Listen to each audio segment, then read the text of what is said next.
Pada tanggal 13 Maret 1989, sistem kelistrikan di Provinsi Quebec, Kanada mengalami kegagalan total. Dalam waktu kurang dari 2 menit, seluruh jaringan listrik provinsi itu kolaps dan 9 juta penduduk kehilangan aliran listrik. Penyebabnya bukan karena sabotase. Sumber masalahnya datang dari matahari. Beberapa hari sebelumnya, teleskop surya mencatat sebuah ledakan besar di permukaan matahari yang dikenal sebagai glare atau semburan matahari. Peristiwa itu melepaskan awan besar partikel bermuatan, coronal mass ejection atau CME, yang bergerak melintasi ruang angkasa dengan kecepatan jutaan kilometer per jam. Sekitar 3 hari kemudian, awan plasma itu mencapai bumi dan menabrak medan magnet planet kita. Ketika partikel-partikel bermuatan tinggi itu memasuki atmosfer atas, mereka menyebabkan badai geomagnetik, gangguan besar pada medan magnet bumi. Medan magnet yang terguncang ini menginduksi arus listrik di permukaan bumi, terutama di jaringan kabel logam seperti pipa minyak, rel kereta, dan juga jaringan transmisi listrik. Sistem listrik Quebec sangat rentan terhadap hal ini karena dibangun di atas batuan dasar yang tidak konduktif, sehingga arus listrik terinduksi tidak bisa tersebar ke tanah dengan mudah. Arus tersebut masuk ke transformator, menyebabkan lonjakan daya mendadak dan juga kerusakan sistematik pada seluruh jaringan. Dalam waktu 90 detik, semua pembangkit di Quebec mati secara bersamaan. Akibatnya, sebagian besar Kanada Timur gelap total selama sekitar 9 jam. Kegiatan industri terhenti, sistem transformasi lumpuh, dan juga komunikasi terganggu. Aurora borealis yang biasanya cuma kelihatan di wilayah kutub, malam itu kelihatan juga sampai ke bagian selatan Amerika Serikat. Insiden ini jadi peringatan besar bagi dunia modern yang nunjukin kalau aktivitas matahari bisa punya dampak yang langsung dan juga serius terhadap infrastruktur teknologi di bumi. Bayangin kalau peristiwa kayak gini terjadi hari ini, di zaman ketika hampir seluruh kehidupan manusia bergantung sama teknologi digital. Nah, faktanya, para ilmuwan sudah nemuin bahwa kekuatan medan magnet kita terus menurun sejak abad ke-19. Dalam 2 dekade terakhir, kekuatannya sudah berkurang sekitar 10%. Di atas Atlantik Selatan, terdapat wilayah yang disebut dengan South Atlantic Anomaly, di mana perlindungan magnet bumi sangat lemah, sehingga satelit yang melintas di atasnya sering mengalami kerusakan sistem. Sementara itu, kutub magnetik utara terus bergerak cepat meninggalkan Kanada menuju Siberia, dan kecepatannya meningkat setiap tahunnya. Fenomena-fenomena ini bukan kebetulan. Bagi para ahli geofisika, ini bisa jadi tanda kalau bumi sedang menuju pada fase perubahan besar berikutnya. Masa di mana ketika medan magnet melemah, bergeser, dan bahkan mungkin berbalik arah sepenuhnya. Kita pernah selamat dari badai kecil di tahun 1989. Tapi kalau badai yang sama datang lagi di masa sekarang, di masa ketika perisai magnet kita sedang rapuh, kerusakannya mungkin gak cuma memadamkan satu kota aja, tapi bisa seluruh dunia yang bergantung pada listrik dan juga sinyal. Dan apakah ada kemungkinan kita akan menghadapi itu semua?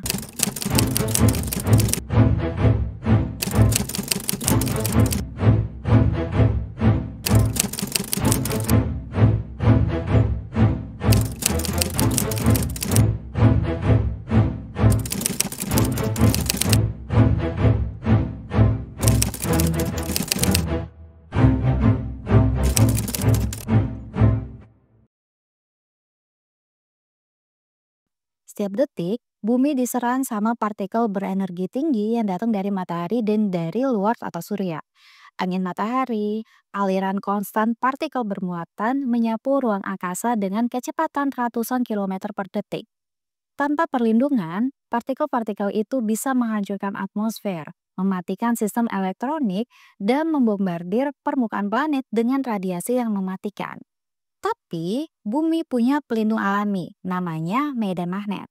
Tapi nggak kelihatan ini mengelilingi seluruh planet dan memblokir sebagian besar partikel berbahaya yang datang dari luar angkasa. Medan magnet bumi ini kebentuk jauh di bawah kaki kita, di inti luar planet, sekitar 3.000 kilometer di bawah permukaan. Di sana, logam cair berupa besi dan juga nikel terus berputar karena panas dari inti dalam dan juga rasio planet. Gerakan logam konduktif ini nimbulin arus listrik raksasa, dan arus listrik menciptakan medan magnet. Fenomena ini disebut dengan geodinamo. Sederhananya, bumi bekerja seperti magnet raksasa dengan dua kutub, utara dan juga selatan magnetik. Medan magnet yang keluar dari kutub ini ngebentuk magnetosfer, wilayah besar di sekitar planet, tempat partikel dari matahari dibelokkan dan juga dipantulkan. Ketika partikel-partikel itu menabrak atmosfer di sekitar kutub, kita lihat itu dan kita kenal itu sebagai aurora. Tanpa medan magnet ini, atmosfer bumi nggak akan bertahan lama. Dan bukti paling jelas bisa dilihat di Mars. Mars dulunya punya inti cair kayak bumi. Tapi miliaran tahun yang lalu, inti Mars ini mulai mendingin dan juga membeku.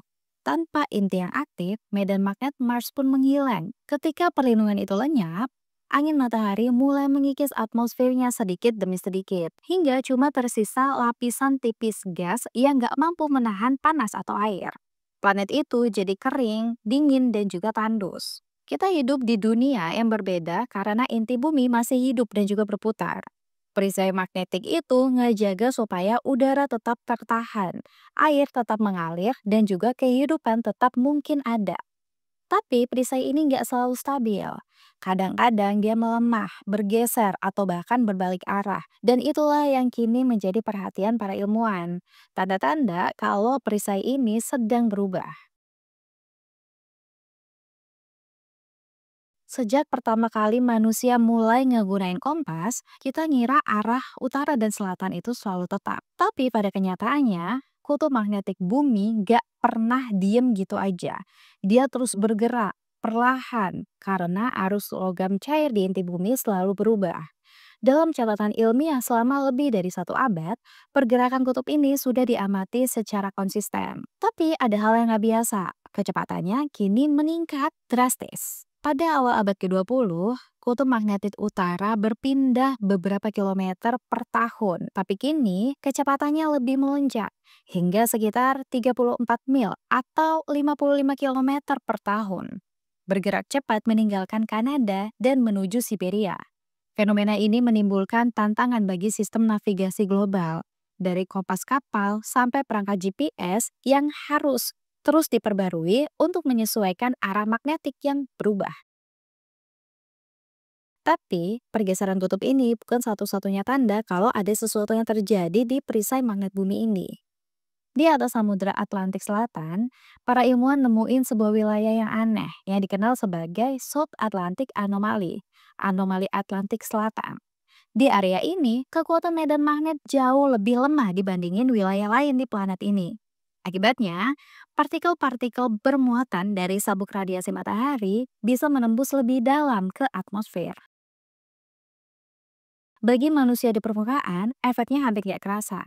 Tapi bagi teknologi kita yang ada di orbit, akibatnya sangat signifikan. Satelit yang melintas di atas kawasan ini sering mengalami gangguan sensor elektronik menjadi nggak stabil. Dan terkadang sistem komputer satelit harus dimatikan sementara untuk mencegah kerusakan akibat radiasi. Beberapa misi luar angkasa termasuk teleskop Hubble dan juga satelit cuaca harus menghentikan operasi setiap kali melewati wilayah ini. Bagi para ahli geofisika, South Atlantic Anomaly mungkin merupakan tanda dari proses pelemahan global medan magnet bumi. Data pengukuran selama 2 abad nunjukin kalau kekuatan medan magnet planet kita sudah menurun sekitar 10% sejak tahun 1800-an. Pelemahan ini bukan berarti kehancuran, tapi cukup untuk nimbulin pertanyaan. Apakah kita sedang menyaksikan tahap awal dari pembalikan kutub magnetik berikutnya? Dalam sejarah geologi, peristiwa kayak gini nih memang pernah beberapa kejadian. Dan setiap kali terjadi, medan magnet melemah hingga sebagian besar perlindungan terhadap radiasi matahari menghilang untuk sementara. Saat ini kita belum tahu apakah pelemahan ini akan berlanjut jadi pembalikan penuh atau sekadar fase sementara dalam dinamika inti bumi.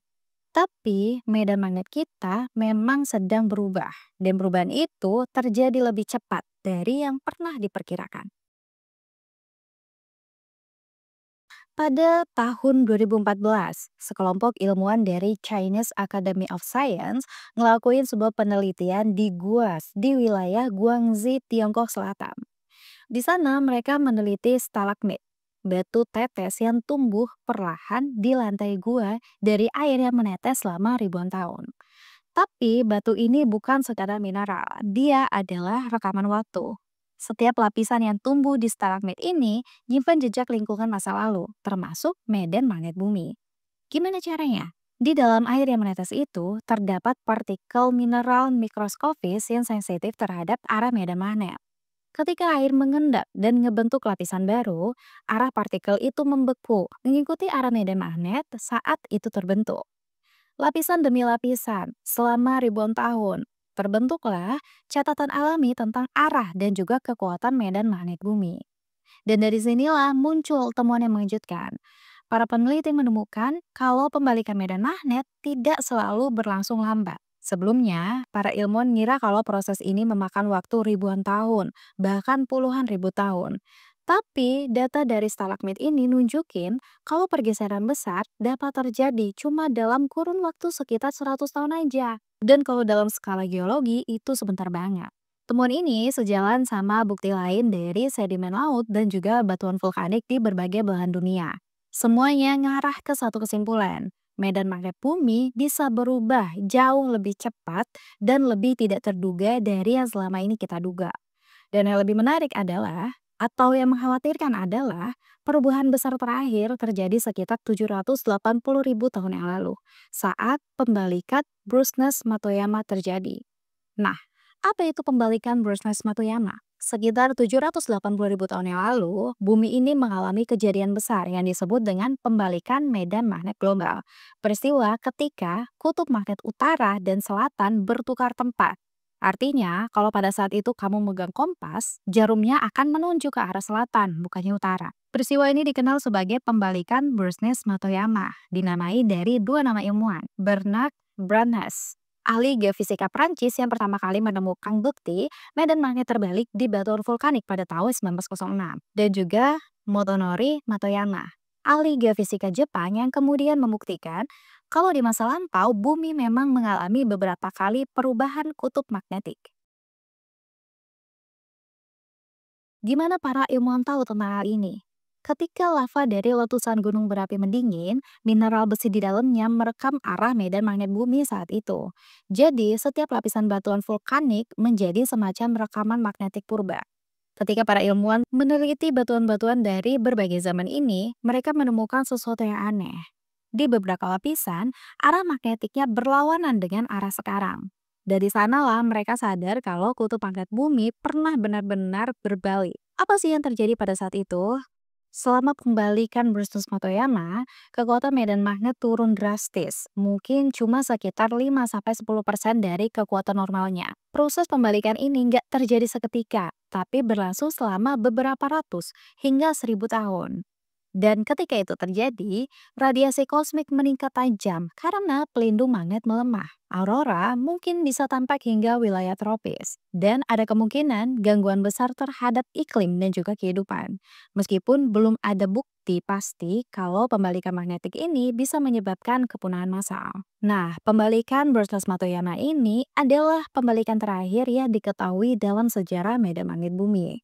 Dan sekarang, lebih dari 780.000 tahun sudah berlalu. Sementara, rata-rata jeda antar pembalikan di masa lalu sekitar 200.000 sampai 300.000 tahun. Artinya, secara statistik, bumi sudah waktunya mengalami pembalikan berikutnya.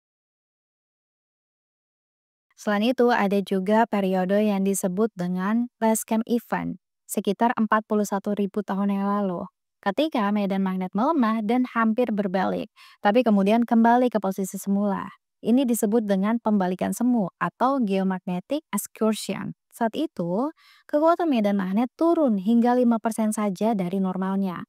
Cukup untuk nyebabin peningkatan besar radiasi di permukaannya. Nah, dalam beberapa periode sebelum dan sesudahnya, kekuatan medan magnet menurun drastis, hanya sekitar 10% dari kekuatan normalnya. Dan sekarang, dengan data dari Tiongkok itu, para ilmuwan mulai khawatir. Karena tanda-tandanya, kayak pelemahan di Atlantis Selatan, pergerakan cepat kutub magnetik, dan juga penurunan kekuatan sekitar 10% sejak 1800-an. Semua itu ngingetin pada pola yang sama sebelum pembalikan terakhir terjadi. Terus apa yang akan terjadi kalau sekarang medan magnet kita melemah? Bayangin kalau medan magnet bumi benar-benar melemah atau bahkan terbalik. Tanpa perlindungan penuh, radiasi dari matahari dan juga ruang angkasa akan langsung menghantam atmosfer kita. Partikel-partikel bermuatan tinggi kayak proton dan juga elektron dari badai matahari akan menyerbu lapisan atas atmosfer, memicu reaksi berantai di seluruh sistem bumi modern. Efek pertamanya, peningkatan besar dalam radiasi kosmik. Ini bukan cuma masalah bagi para astronot aja, tapi juga bagi manusia di darat. Radiasi tingkat tinggi bisa merusak jaringan listrik, menonaktifkan satelit, mengganggu sistem navigasi GPS, dan menghancurkan komunikasi global. Aurora yang biasanya cuma kelihatan di lingkaran kutub akan turun sampai ke garis khatulistiwa. Langit di Jakarta, Singapura, bahkan Nairobi bisa berubah jadi hijau dan merah menyala. Bukannya indah, tapi ini sebagai tanda kalau badai elektromagnetik besar sedang terjadi. Efek yang kedua, adanya gangguan teknologi global. Gelombang elektromagnetik dari badai geomagnetik bisa menginduksi arus listrik besar di jaringan transmisi. Dan itu cukup untuk membakar transformator, mematikan pembangkit, dan juga melumpuhkan sistem energi dalam hitungan menit. Bayangin dunia tanpa listrik selama berbulan-bulan, tanpa internet, tanpa komunikasi satelit, dan tanpa sistem perbankan, serta tanpa navigasi udara. Makanya, kejadian kayak gini pernah terjadi. Pada 1-2 September pada tahun 1859, matahari melepaskan badai geomagnetik terbesar yang pernah tercatat, yang dikenal sebagai Carrington Event. Saat itu, ilmuwan Inggris yang bernama Richard Carrington sedang mengamati roda hitam matahari ketika tiba-tiba cahaya putih menyilaukan muncul dari permukaannya. Pertanda ledakan besar. Sekitar 17 jam kemudian, partikel-partikel dari ledakan itu mencapai bumi. Hasilnya sangat-sangat luar biasa. Jaringan telegram di seluruh Eropa dan juga Amerika lumpuh total. Kabel telegram mengeluarkan percikan api. Beberapa operator bahkan tersengat listrik. Aurora borealis terlihat sampai ke Karibia dan juga Roma, jauh dari wilayah kutub. Kompas berputar tak tentu arah, dan sistem komunikasi global abad ke-19 nyaris kolaps. Dan itu terjadi saat dunia belum punya listrik, satelit, atau internet. Nah, gimana kalau itu terjadi sekarang? Saat ini, bumi jauh lebih bergantung sama teknologi. Kita punya lebih dari 8.000 satelit aktif yang menopang GPS, komunikasi, perbankan, dan juga sistem militer. Kalau badai sekuat Carrington Event ini menghantam bumi hari ini, para ahli memperkirakan kerugiannya bisa mencapai lebih dari 2 triliun dolar Amerika Serikat cuma dalam beberapa jam pertama. Butuh waktu berbulan-bulan, bahkan bertahun-tahun untuk memulihkan infrastruktur global. Dan yang lebih menakutkan adalah kita sudah tahu medan magnet bumi sedang melemah. Kekuatan pelindung yang dulu bisa menahan badai-badai matahari itu kini berkurang sekitar 10%. Kalau sebuah badai besar datang lagi, kita mungkin ada di ambang salah satu krisis teknologi terbesar dalam sejarah manusia. Kalau kita menelusuri catatan kuno dari berbagai peradaban, kita bisa nemu pola yang menarik. Kisah-kisah tentang perubahan besar di langit bukan cuma legenda lokal, tapi cerita yang muncul di hampir setiap benua. Bagi para peneliti, kemiripan ini jadi petunjuk mungkin ada peristiwa alam nyata yang mendasarinya. Di Tiongkok kuno, teks Huainenzi dari abad kedua sebelum Masehi menceritakan tentang masa ketika 10 matahari muncul bersamaan di langit. Panasnya membakar bumi hingga sang pemanah Hou menembak jatuh 9 di antaranya. Beberapa ilmuwan berpendapat kisah ini mungkin merujuk pada aktivitas matahari ekstrim, semacam badai surya besar yang disaksikan oleh masyarakat kuno. Di Mesir, catatan pada papirus Ipuer menyebut kalau matahari tidak bersinar, bumi gelap seperti malam. Tes ini sering dikaitin sama periode kekacauan dan juga bencana alam yang bisa aja berhubungan sama debu vulkanik atau aktivitas geomagnetik tinggi yang ngubah warna langit. Dan bangsa Nordik punya konsep Ragnarok yang ngegambarin masa ketika matahari dan juga bulan lenyap dari langit. Dan dunia diliputi sama kegelapan sebelum akhirnya lahir kembali. Kisah serupa juga ditemukan dalam mitologi Amerika Tengah. Bangsa Maya dan juga Aztec percaya kalau dunia sudah mengalami kiamat beberapa kali. Dan setiap kali kehancuran itu terjadi, matahari lama padam sebelum matahari baru muncul. Dalam konteks ilmiah, bisa jadi legenda ini berakar dari pengamatan manusia purba terhadap badai geomagnetik atau perubahan atmosfer yang sangat-sangat ekstrim. Bukti geologis nunjukin bahwa bumi memang pernah mengalami beberapa pembalikan dan pelemahan medan magnet dalam rentang waktu yang sebanding dengan kemunculan peradaban awal manusia. Salah satunya adalah peristiwa Last Camp sekitar 41.000 tahun yang lalu. Analisis inti es di Antartika dan juga sedimen laut nunjukin kalau saat itu medan magnet bumi melemah hingga sekitar 5% dari kekuatan lokalnya. Akibatnya, lebih banyak radiasi kosmik menembus atmosfer dan tingkat isotop radioaktif seperti berilium meningkat tajam di catatan geologis. Beberapa penelitian juga menemukan adanya perubahan iklim dan juga kepunahan fauna besar di masa yang sama. Tapi nggak ada bukti kalau peristiwa itu menyebabkan kehancuran peradaban. Karena manusia modern saat itu masih dalam tahap prasejarah. Tapi sangat mungkin kalau fenomena langit aneh, aurora di lintang rendah, gangguan iklim, bahkan mungkin adanya perubahan warna langit. Warna langit jadi pengalaman visual yang sangat kuat bagi nenek moyang manusia. Dan pengalaman seperti itu yang akhirnya jadi mitos dan juga legenda.